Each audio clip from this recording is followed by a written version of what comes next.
इनमें से, ऐसी प्रॉब्लम्स में से जो भी आपको परेशान करे, जो भी आपका किसी भी तरह से आपका टाइम हैम्पर करे, बी रूथलेस। ये वो लोग हैं जो जब आप सिलेक्ट हो जाओ तब ये आपके सामने ही बोलेंगे कि हाँ हमें तो भरोसा था।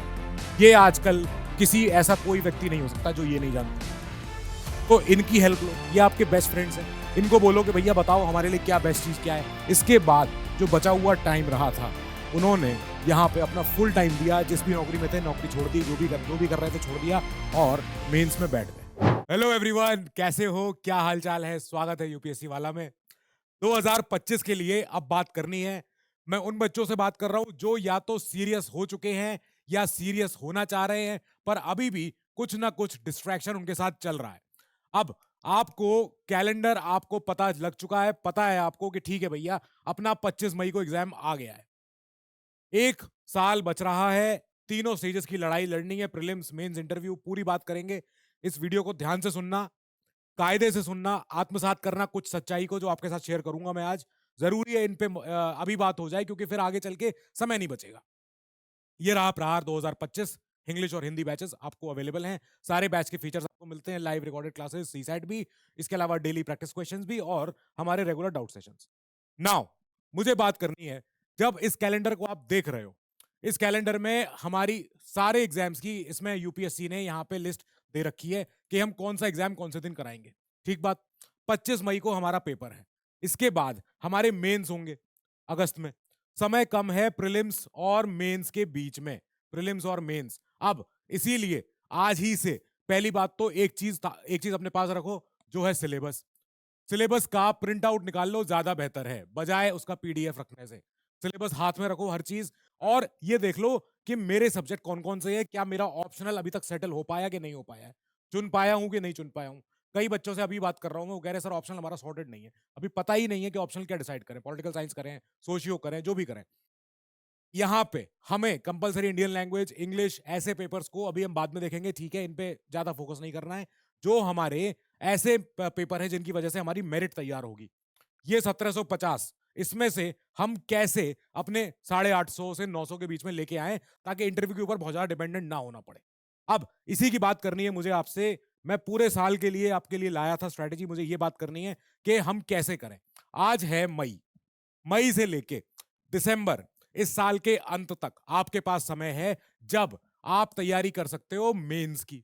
ये मौका है जो आपको मिस नहीं करना है, क्योंकि अगर ये अपॉर्चुनिटी आपने खोई, इस अपॉर्चुनिटी की कॉस्ट बहुत ज्यादा है अगर आपने मिस कर दिया तो। अब यहां पे आपको राइटिंग किसी भी फॉर्म में, चाहे वो आंसर्स हो चाहे वो एस्से हो, दोनों चीजें, आंसर्स और एस्से, इसी में ही निपटाना है। अब क्योंकि दिसंबर के बाद जनवरी से, फेब से फिर थोड़ा प्रीलिम्स का बुखार शुरू हो जाता है, फिर लगता है कि प्रीलिम्स आ गया भैया, पहले प्रीलिम्स ही निपट जाए। अभी यहां मौका है कि अपना यहां पे मेंस का जितना सिलेबस है, चाहे वो GS4 हो चाहे वो GS3, 2, 1, चलो ये तो प्रीलिम्स के पार्ट भी हैं, ओके फाइन। यहां पे एस्से और यहां पे ऑप्शनल, तीनों चीजें आपको यहीं कहीं समेटनी है, क्योंकि वहां समय नहीं मिलेगा प्रीलिम्स और मेंस के बीच में। इसके बाद मई के बाद अगस्त आ जाएगा तुरंत, और जून जुलाई फिर अगस्त में एग्जाम है, तो नहीं हो पाएगी। जरूरी है कि यहां तक ही, दिसंबर जनवरी तक ही हम अपना ऑप्शनल समेट लें, एसए समेट लें और जीएस अपने पेपर समेट लें, बस। याद रखना, एसए और GS4 एक अपने आप में बड़े बड़े सब्जेक्ट्स हैं। अपने आप में 250-250 नंबर का एसए का पेपर होता है, 3 घंटे का। आपको 1.5 घंटे में 1000 से 1200 वर्ड्स का एस्से लिखना है। अब ये भी बाद में बात करेंगे, जब एस्से का समय आएगा तब कर लेंगे इस पे बात कि क्या करना है क्या नहीं करना है, पर अभी तो हम मुद्दे की बात कर लें। GS4 3, 2, 1 निपटा लें। GS4 कुछ भी नहीं है, एथिक्स पढ़ना है, इंटेग्रिटी पढ़नी है, एप्टीट्यूड पढ़ना है। जब तक यूपीएससी अपना नोटिफिकेशन ना दे, जो अगले साल फेब में आएगा, तब तक मान के चलो कि दुनिया वैसी की वैसी ही है जैसी अभी तक है, और ऑप्शनल वहीं का वहीं है, ऑप्शनल नहीं हटाए। जितने भी रूमर्स आ रहे हैं कि सर सी सेट में जो है क्वालिफिकेशन परसेंटेज कम हो जाएगी, 33 की जगह 23% हो जाया करेगा, नहीं पता, हमें नहीं पता। जब तक यूपीएससी ना कहे, खुद से ना कहे, कोई भी स्पेकुलेशन पे, कोई भी रूमर्स पे भरोसा नहीं करना है। साफ बात। इस पे ही, इसी दौरान आपका करंट अफेयर चलता रहेगा, करंट अफेयर के नोट्स चलते रहेंगे। आप कहोगे सर 1 साल है, कैसे कर लूं? मई तो ये रहा, दिसंबर आ जाएगा पता करते करते। अभी से ही सोर्सेज की हमने वीडियोस बना रखी हैं, वो देख लो। अभी से ही न्यूज़पेपर रीडिंग हैबिट नहीं हो पा रही है, कोई बात नहीं, मैगजीन से करो। अभी इस समय निपटाओ ऑप्शनल, इस समय निपटाओ अपना GS4, GS3, GS2, GS1। क्योंकि इनका रिवीजन फिर बाद में काम आ जाएगा। अभी अभी बस अभी ज़रूरी है कि सिलेबस आपके पूरे दिमाग में बैठना शुरू हो जाए। ये मोस्ट इम्पोर्टेंट थिंग है। यहाँ पे जिस भी तरीके से अपना आप डे बना रहे हो, शेड्यूल बना रहे हो, do not count the number of hours, only count the topics, कि मैं एक संडे से शुरू करके अगले संडे तक इस बीच में मैं क्या-क्या टॉपिक्स निपटा सकता हूँ, या मैं कितना रियलिस्टिक टारगेट बना रहा हूँ और वो टारगेट कितना अचीव हो पा रहा है। मान लो 12 सब्जेक्ट है, चलो ठीक है 14 सब्जेक्ट ले लो। 14 सब्जेक्ट के 2-2 टॉपिक्स आपको निपटाने, चाहे आप 6 घंटे सो, चाहे आप 8 घंटे सो, फ़र्क नहीं पड़ता है। अपने टॉपिक्स पे ध्यान दो and only read what you can revise. एक नई बुक अपने आप से उठा के वो मत करने लगना कि लाओ इस बुक चलो पहली बार देखी, लाओ इसको ले आते हैं। नहीं, only read what you can revise. बस पहले ही बोल चुका हूँ मैं, अभी भी बोलूँगा। मेरे लिए ज़रूरी है कि आप 2 बुक पढ़ने से बेटर है 1 बुक को 2 बार पढ़ो। वो ज़्यादा अच्छा है मेरे लिए, क्योंकि आपकी कमांड उसपे बन जाएगी। अब यही मुझे बात करनी है कि इस पूरे साल जो-जो प्रॉब्लम्स आएँगी आपको या आ रही होंगी अभी तक, क्या सॉल्यूशन है उनका? पहला, पेरेंट्स, कइयों की प्रॉब्लम। दूसरा, रिलेटिव्स, कइयों की प्रॉब्लम। अब इसके अलावा यहाँ खत्म नहीं हो रही हैं ये वो सारे इश्यूज हैं जो नॉन एकेडमिक इश्यूज हैं, पर ये एक्चुअली में आपका टाइम वेस्ट कर रहे हैं। तीसरा, ये आपका टेम्परामेंट आपका लूज हो रहा है। याद रखना, एक मुझे इस एग्जाम की तैयारी के दौरान ही मुझे भी ये सीख मिली, आपको भी दे रहा हूं, कि ये इंपॉर्टेंट है, इनमें से, ऐसी प्रॉब्लम्स में से जो भी आपको परेशान करे, जो भी आपका किसी भी तरह से आपका टाइम हैम्पर करे, बी रूथलेस। रूथलेस हो जाओ, बी रूड, रूड हो जाओ, किसी भी फॉर्म में झिझको मत इनको ये बताने से कि आप मेरा समय व्यर्थ कर रहे हो, आप मेरे साथ टॉक्सिसिटी से पेश आ रहे हो, मेरे पास समय नहीं है आपके ये सारे ताने सुनने का। हो सकता है कईयों को ताने मिल रहे हो, रिलेटिव्स पीठ पीछे बात करते ही रहेंगे। और याद रखना, ये रिलेटिव्स, ये जो नाम है, ये ऐसा नाम है, ये ऐसा प्राणी है, हर किसी के जीवन में होता है, जो हमेशा ही आपके पीठ पीछे, बिहाइंड योर बैक, वो बोलते ही रहेंगे, बात करते ही रहेंगे। और आपके पीठ पीछे कोई ना कोई अपने रिलेटिव्स के साथ, अपने कोई कजिन के साथ, किसी न किसी के साथ, वो आपको कंपेयर करते रहेंगे कि देखो उनके बेटे को, देखो वो अच्छे पैकेज पे है, अच्छी नौकरी में है, और इनका बेटा देखो ये अभी तक यहीं बैठा है। कोई बात नहीं, ठीक है, मत सुनो इनकी बात, और अगर सुन भी रहे हो तो पलट के जवाब दे दो इनको। हो गया, अब समय हो गया। इससे बेहतर है कि आप अपने अंदर मन में कुंठा लिए बैठे हो, 6 घंटे उस पर सोच रहे हो क्या बोल के आता, अगर ऐसा मैं चुप करा देता उनको, बोल दो वहीं के वहीं, मुंह पे बोल के आ जाओ। और डू नॉट हेजिटेट, हेजिटेट मत करो। हो गया, अब समय नहीं रहा है, क्योंकि आपके पास समय नहीं है कुल मिला के। आपका लक्ष्य बहुत बड़ा है, आपका लक्ष्य बहुत, आपको ऊंचाई पे जाना है, और इसमें अगर ऐसी प्रॉब्लम आ रही है, then they need to be either get solved और गेट रिडन, कि इनको छोड़ दो, इनको कि जाओ यहां से। हमेशा याद रखना कि ये वो लोग हैं जो, जब आप सेलेक्ट हो जाओगे, तब ये आपके सामने ही बोलेंगे कि हाँ हमें तो भरोसा था इन पे, हम तो हमेशा ही जानते थे। ये होती है लीडरशिप वाली क्वालिटी, कि हमको मुंह पे बोल दिया था दरवाजे से बाहर जाओ मुझे पढ़ने दो। ये अभी आज जो भी बोल रहे हैं इनको बोलने दो, बोलने दो, कोई फर्क नहीं पड़ता। यही लोग बाद में एकदम अपना यू टर्न मारेंगे, 180 डिग्री से रोटेट हो जाएंगे और बोलेंगे कि अरे हम ही तो जानते थे, ये तो ऐसे ही थे शुरू से। ये होती है लीडरशिप वाली, ये होते हैं टॉपर्स की क्वालिटी, कि सामने खड़े होकर हमको मुंह पे बोल दिया बेटा कि जाओ यहाँ से बाहर जाओ, हमको पढ़ने दो। यही करना है। इस पे देखो, इस पे झिझकना मत। और ये बहुत फनी पार्ट है इस एग्जाम का, कि एक एग्जाम के बाद आप सबके चेहरे बदलते हुए देखोगे। तो डोंट वरी, ठीक है। हमें अभी फोकस करना है कि हमारा सर ये बताइए हम कैसे इस समय को यूटिलाइज करें। सही बात है। इस वीडियो को ध्यान से सुनना। अपना लक्ष्य किसी को मत बताओ कि मैं क्या करने जा रहा हूं, मेरा गोल क्या है, मुझे क्या बनना है। नहीं, नहीं बता रहे किसी को। चुपचाप ही वीडियो सुनो ध्यान से। किसी एक अपने दोस्त को जिसको हमदर्द मानते हो आप, जिसका आप भला चाहते हो, चाहो तो उसको भेजो। ज्यादाओं को मत भेजना। बताना मत सबको कि अरे मैं तो यूपीएससी की तैयारी कर रहा हूं। नहीं, नहीं बताना किसी को। ये लोग बोलते रहेंगे, इनको बोलने दो। अपने यहाँ पे इस दौरान से मई, जून, जुलाई, अगस्त, सितंबर, अक्टूबर, नवंबर, दिसंबर, इस दिसंबर तक जो आपका ये चीजें हैं, इनको सॉर्ट करना शुरू कर दो and start focusing on writing answers. आपने अगर इस साल का टॉपर्स का इंटरव्यू देखा होगा तो उसमें एक सर आए थे। अब वो सर थे अलवर से। अलवर के एक बहुत छोटे से गांव से आए थे, वो बहुत ही छोटे से गांव से। ऐसा गांव जहां पे लोग यूपीएससी नहीं जानते हैं, जहां लोग आईएएस जानते हैं कि आईएएस आईएएस होते हैं, आईएएस हो जाओ बस। अब वहां पे उस जगह से जब अगर वो गुदड़ी के लाल आ सकते हैं, दैट मीन्स कि ये पॉसिबल है कि हम बहुत ही फ्लुएंट लैंग्वेज के बिना भी हम अपने आंसर लिख सकते हैं। उन सर की अगर आप इंग्लिश वोकैब देखोगे तो बहुत सिंपल वोकैब है। उन्हें नहीं ज्यादा इतने बड़े बड़े शब्द आते हैं। वो उन्होंने अपने आंसर राइटिंग शुरू करी होगी, बहुत मेहनत से करी होगी, इंग्लिश में वीक रहे होंगे, तब भी उन्होंने लिखना नहीं छोड़ा। वो लिखते रहे। ऐसा नहीं है कि आप सोचो कि अरे जब तक मेरा मई प्रीलिम्स हो जाएगा तब जाके मेरा सिलेबस जो है मेरे दिमाग में आएगा, तब मैं आगे लिख पाऊंगा आंसर। नहीं, आज से लिखना शुरू करो। अगर आपके आंसर की लिमिट 150 वर्ड्स है और आप नहीं लिख पा रहे हो इतने वर्ड्स, हो सकता है आपको नहीं पता होती नॉलेज, आप लिखो 50 शब्द लिखो यार, कोई बात नहीं। क्वेश्चन की स्टेटमेंट देखो, सोचो कि क्वेश्चन की स्टेटमेंट एग्जामिनर क्या चाह रहा है। अगर पब एड का क्वेश्चन है, अगर पॉलिटी का क्वेश्चन है, अगर फाइनेंस कमीशन के ऊपर क्वेश्चन है, तो फाइनेंस कमीशन का मतलब क्या हो सकता है। चलो आज मुझे नहीं भी पता है तो भी मैं ये तो जान सकता हूं कि फाइनेंस कमीशन क्या करता होगा, कुछ फाइनेंस की बातें ही करता होगा, जाहिर बात है।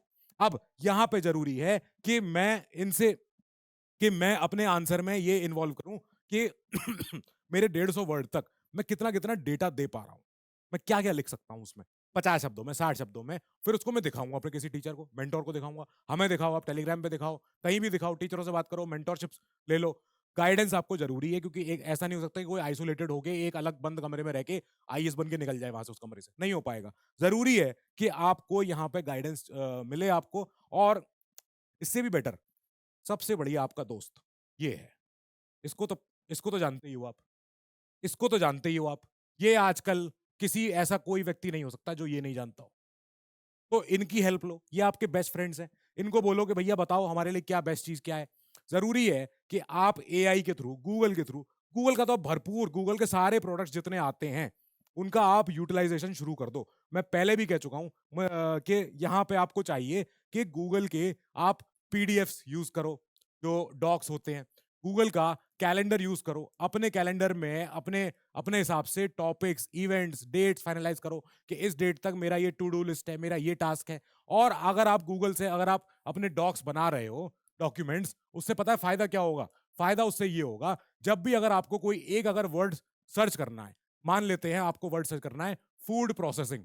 अब फूड प्रोसेसिंग के ऊपर आपने जितना भी अपने आप से नोट्स बनाए होंगे या पढ़े होंगे या किसी और आर्टिकल से कॉपी पेस्ट करके किसी गूगल डॉक में डाला होगा, तो सबका सब फूड प्रोसेसिंग का एक जगह पे आ जाएगा।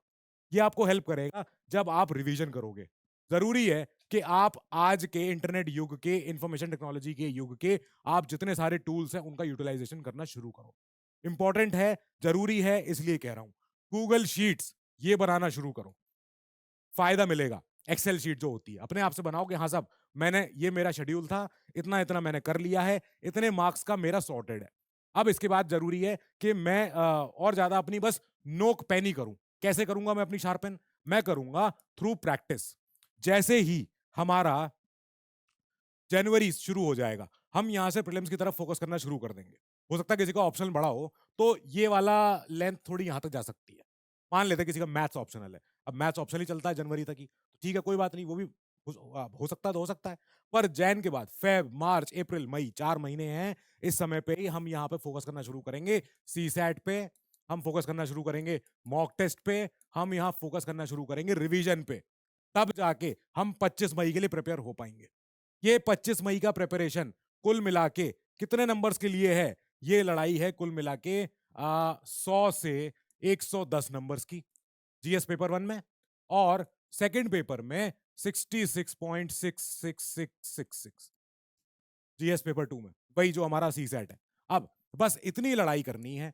मॉक टेस्ट में खुद को इतना ज्यादा पसीने बहा देने हैं कि उस दिन हमारा एक भी बूंद हमारा खून ना निकले। 25 मई के दिन जो लड़ाई लड़नी है वो हम यहीं लड़ेंगे, यहीं कहीं उसको खत्म करेंगे और यहीं कहीं जीतेंगे। यहां अगर आपके मॉक टेस्ट में नंबर नहीं आ रहे हैं, घबराना मत। ये मत सोचना कि जब भी सर आप सॉल्व कराते हो तो क्वेश्चन हो जाते हैं, पर जब मैं खुद सॉल्व करने बैठता हूं तो होते नहीं है।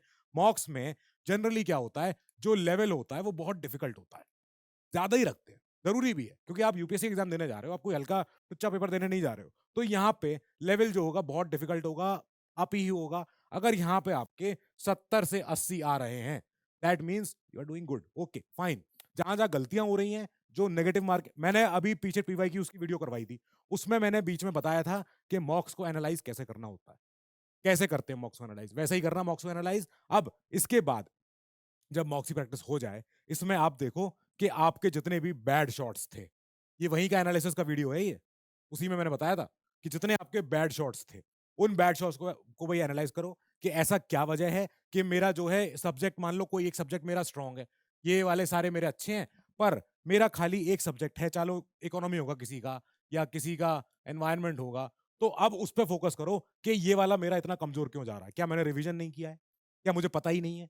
क्या मैं गलत सोर्सेस से पढ़ रहा हूँ? ऐसा तो नहीं है मैं खाली करंट अफेयर पे फोकस कर रहा हूँ, मुझे स्टैटिक नहीं आता है। तो याद रखना कि यू हैव टू सारी गलतियां यही करके खत्म कर लो, इन गलतियों को यहां निपटा लो, एंड ओनली दिस विल, ये आपकी नैया पार लगाएगा। रिवीजन। आप अगर सोच रहे हो कि चलो पढ़ते पढ़ते पढ़ते पढ़ते तक दिमाग में बैठ ही जाएगा, नहीं, ऐसा नहीं बैठेगा। ये यहाँ पे हिस्ट्री है, यहाँ पे ज्योग्राफी है, या पॉलिटी है। अगर आप रिवीजन नहीं करोगे तो जो माइंड का जो रिटेंशन रेट होती है, कईयों को पता होगी, रिटेंशन रेट इज 67%।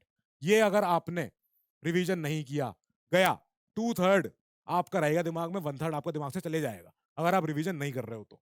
अब इसी वीडियो के साथ हम और बात कर लेते हैं एक बार कि सर अगर हमारा मान के चल रहे हैं मई से लेके मई में आज शुरू कर भी रहे हैं, और मई में हम करते करते करते करते करते जनवरी तक आ गए।